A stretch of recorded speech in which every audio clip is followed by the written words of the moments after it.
గంజాయి మత్తు పదార్థాలను ప్రభుత్వం పూర్తిగా నిషేధించాలని అఖిల భారత యువజన సమాఖ్య జిల్లా అధ్యక్షుడు అచ్యుతరావు అన్నారు.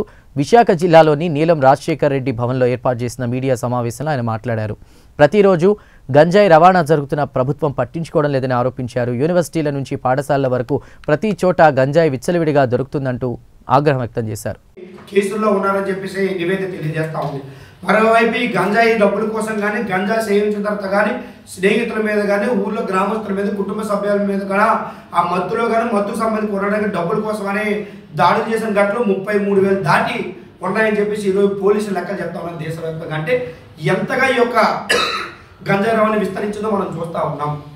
కావున ప్రభుత్వం ఒకవైపు అనేక మంది వేలాది కోట్లాది మంది దేశంలో యువతలో సంవత్సరానికి ఇంజనీరింగ్ కానీ డిగ్రీ కానీ పట్టభద్రులై ఉండేవాళ్ళు ఇంక ప్రజెంట్ రావడం కోట్లాది మంది యువత నిరుద్యోగ ఉపాధి అవకాశాలు లేక రోజువారీ ఖర్చుల కోసం తల్లిదండ్రులను ఆధారపడలేక కొంతమంది విదేశాలకు వెళ్ళి ఉద్యోగాలు చేసుకుని అక్కడ చిక్కుకుంటే మరి కొంతమంది చదువుకున్న చదువుకి సంబంధం లేకుండా వేరే ఉపాధి పొందారు. కొంతమంది ఉపాధి అవకాశాలు లేక ఏం చేయాలో తోచుకోగా ఇటు ఒకవైపు పెట్టుబడి కూడా ఉండే అవకాశం లేక మరీ దారిద్ర్యరేఖ దిగునట్టు యువతే ఖచ్చితంగా దాటి వారిని రాజకీయ నాయకులు కానీ గంజాయి మూటలు కానీ ఎరవేసి డబ్బులు ఆశ చూపించే వాళ్ళని ఈరోజు జీవితాన్ని నాశనం చేస్తూ ఉన్నారు. ఇది కేవలం కేంద్ర రాష్ట్ర ప్రభుత్వం వైఫల్యం అని చెప్పేసి ఏ వైపుగా చెప్తానో ఒకవైపు ఈ ప్రభుత్వాలు ఏవైతే యువతకి దారి చూపించి ఉపాధి అవకాశాలు చూపించుంటే అటువైపు వెళ్ళిపోయిన అవకాశం ఒకటి ఉంటుంది. మరోవైపు మీరు ఉపాధి అవకాశాలు మీరు ఇవ్వకపోయినా సంబంధించిన వాళ్ళకి రుణాలు కానీ ఎస్సీబీ సంబంధించిన రుణాలు కానీ రుణాలు ఇచ్చిన ఏ వ్యాపారం చేసే బ్రతుకుతుంది. ఈ రెండు లేక ప్రభుత్వాలు కేవలం అనేక కంపెనీలు వచ్చాయి, 1,00,000 కోట్ల పెట్టుబడులు వచ్చాయని పేపర్లు న్యూస్ ఛానల్కి కోట్లాది రూపాయల ప్రకటనలు డబ్బులు ఇచ్చే ప్రచార బట్టాలతో ప్రజలను మోసం చేస్తూ ఉన్నారు తప్ప మరి ఎక్కడ యువతని కానీ వాళ్ళ భావితరాల భవిష్యత్తుకు పనిచేసే ఈ కేంద్ర రాష్ట్ర ప్రభుత్వాలు కావు. కేవలం దేశంలోనే మతం ప్రాంతీయం కులం దేశవాదం అని చెప్పి దాన్ని రెచ్చగొట్టి పబ్బం కప్పుకుంటున్నారు. దానికి రాష్ట్రంలో కూటమి ప్రభుత్వం కూడా అట్లాగే ఉందని చెప్పేసి మేము కోరుతా ఉన్నాం. ఖచ్చితంగా దేశ భవిష్యత్తుకు భావితరాల కోసం ఏఐఎఫ్ ఇప్పుడు ఎల్లప్పుడూ పోరాడుతూనే ఉంది.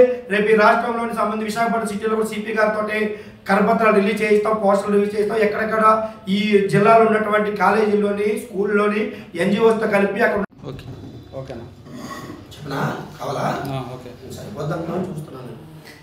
రెండిట్లో పేరు వై రాంబాబు, అఖిల భారత యువజన సమైక్య జిల్లా అధ్యక్షుల బాధ్యత నిర్వహిస్తా ఉన్నా.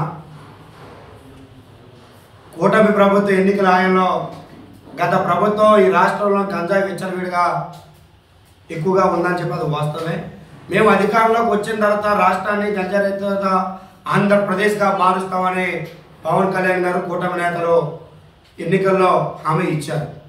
ఆ హామీ పట్ల ఈ రాష్ట్రంలో ఉన్నటువంటి యువత ప్రజలు ఖచ్చితంగా నమ్మి వీళ్ళు ఓట్లు వేస్తే ఈరోజు ఇచ్చిన హామీలు గంజాయి రహితంగా మారుస్తామని ఆంధ్రప్రదేశ్ యొక్క నినాదం పక్కకు పోయింది.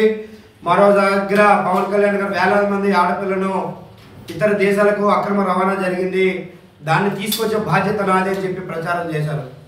ఈరోజు మన రాష్ట్రానికి హోంమంత్రిగా విద్యావంతులు మహిళే శ్రీమతి వంగలపూడి అనిత గారు హోంమంత్రి బాధ్యత నిర్వహిస్తూ ఉన్నారు. కానీ ఈరోజు మా ఆడపిల్లలు ఏదైతే అక్రమ రవాణా జరిగారో దాని విషయం ఎక్కడ మాట్లాడలేని ప్రస్తావన మనం చూస్తూ ఉన్నాం.